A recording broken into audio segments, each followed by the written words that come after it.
سب سے پہلے اپنی بیوی کے ساتھ حسن سلوک، کیونکہ سب سے زیادہ آج جس کا حقوق ختم کیا جاتا ہے، حقوق کو دبایا جاتا ہے، وہ یہی چیز ہے، بیویوں کے حقوق کو پورا نہیں کیا جاتا۔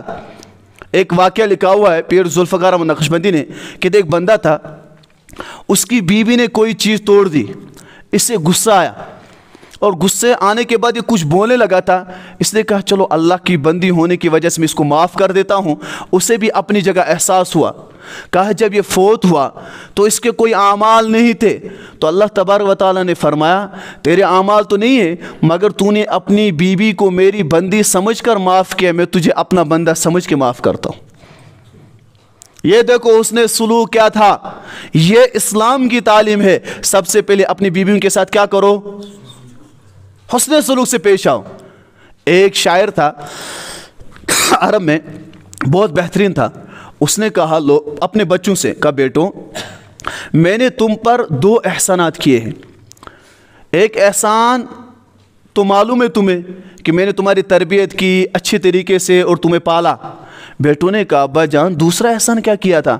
کہا کہ جب میں شادی کرنے لگا میں نے اپنے لیے بیوی نہیں ڈھونڈی بلکہ تمہارے لیے ماں ڈھونڈی ہے۔ میں نے ایسی عورت ڈھونڈی جس کا کردار ماں کے اعتبار سے اچھا ہو، پھر میں نے اسے اسی اعتبار سے رکھا تاکہ اس کے ساتھ میں حسن سلوک کروں، اس کو آگے جا کر ماں کا کردار اپنانا ہے میرے بچوں کے لیے۔ ایسا حسن سلوک ہو، جب نکاح بھی ڈھونڈو رشتہ بھی ڈھونڈو تو کیسا ڈھونڈنا چاہیے؟ ایک بندے نے ایک زبردست بات لکھی ہے، کہا کہ مجھے دکھ اس بات کا نہیں ہے کہ جوان بگڑ رہے ہیں، دکھ اس بات کا ہے کہ آنے والے نسلوں کے لیے ماں باپ کیسے ملیں گے؟ بگڑے ہوئے۔ مسلمانوں جوانوں خاص طور پر تو شریعت کا پیغام سب سے پہلے اپنی بیوی کے ساتھ کیا ہو؟ حسن سلوک ہو۔ آئیے اس کے بعد شریعت کا حکم، اگرچہ سب سے بڑھ کر ماں باپ کا حکم ہے، مگر میں نے وہ پیغام سنایا جس پر سب سے زیادہ کیا کیا جاتا ہے؟ ظلم کیا جاتا ہے۔ اب ماں باپ کا حکم کیا ہے؟ شریعت نے ماں باپ کا بھی بہت زیادہ حکم بتایا۔ قرآن نے کہا وَقَضَى رَبُّكَ أَلَّا تَعْبُدُوا إِلَّا إِيَّاهُ وَبِالْوَالِدَيْنِ إِحْسَانًا إِمَّا يَبْلُغَنَّ عِندَكَ الْكِبَرَ أَحَدُهُمَا أَوْ كِلَاهُمَا فَلَا تَقُل لَّهُمَا أُفٍّ وَلَا تَنْهَرْهُمَا وَقُل لَّهُمَا قَوْلًا كَرِيمًا۔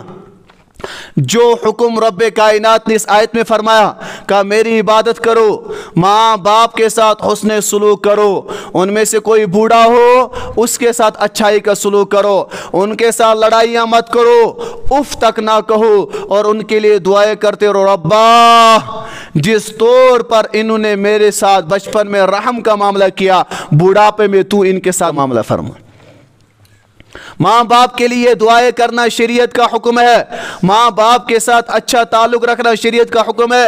سن لو ماں باپ کے ساتھ اخلاق کا پہلو کون سا شریعت ہمیں دیتا ہے، شریعت ہمیں کیا پہلو سکھاتا ہے؟ سن لو شریعت کی بات کیا ہے کہ کوئی بندہ ماں باپ کے ساتھ جھگڑے یہ تو بہت بڑی بات ہے، ماں کو گالیاں دے یہ تو بہت بڑی بات ہے، ماں کے ساتھ زبان درازی کرے یہ تو بہت بڑی غلطی ہے۔ سن لو ایک بندہ صبح نکلا، صبح سے شام تک کام کرتے کرتے تھک گیا، پھر رات کو گھر آیا، جب بیٹھنے لگا اس کی زبان سے نکلا اوف۔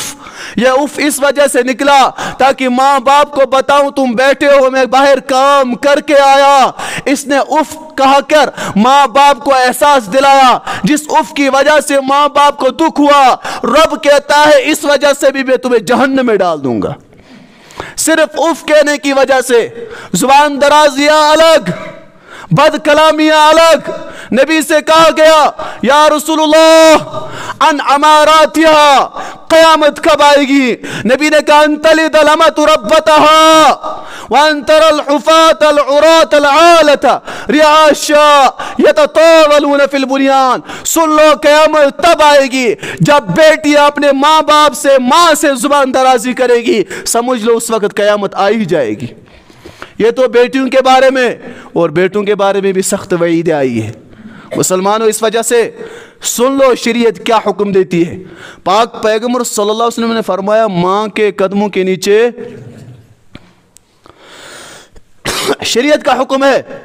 اتنا ہی نہیں، کہا باپ جنت کے دروازوں میں سے ایک دروازہ ہے، اب تیرا کام ہے تو اس دروازے کو اپنے لیے بند کرے یا باپ کو گالیاں دی جا رہی ہے، ماں باپ کے ساتھ ایسے الفاظ استعمال کیے جاتے ہیں، کہتا ہے انہوں نے میرے لیے کیا کیا، کیا تجھے بچپن میں نہیں پالا، اب تک تجھے اپنے گھر میں رکھا، کیا اب جائیداد نہیں ہو؟ وہ الگ بات ہے، وہ تو تیرا رویہ ہی ایسا ہے کہ ماں باپ تیرے ساتھ وہ سلوک کرنے کے لیے تیار نہیں، ورنہ بیٹوں کو چاہیے کہ ماں باپ کے ساتھ کیا سلوک کرے؟